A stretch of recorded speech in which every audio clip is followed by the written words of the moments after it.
Good evening सबको। मेरा नमस्कार। हम चिबाई।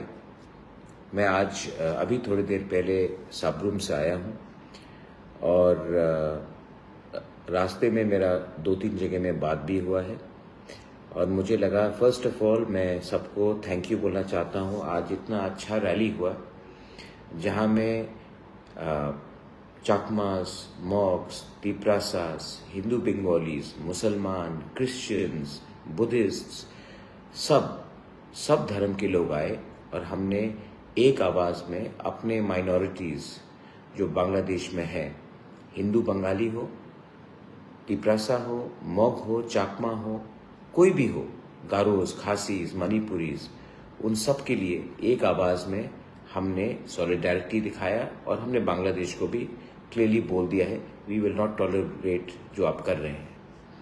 मैं सबको थैंक यू बोलना चाहता हूं जो आज हमारे रैली में आए। मुझे बहुत अच्छा लगा कि हमारे मुसलमान भाई भी आए और उन्होंने भी एक जवाब दिया कि हिंदुस्तान का मुसलमान बांग्लादेश में जो हमारे माइनॉरिटीज़ के साथ हो रहा है उसको अपोज करता है।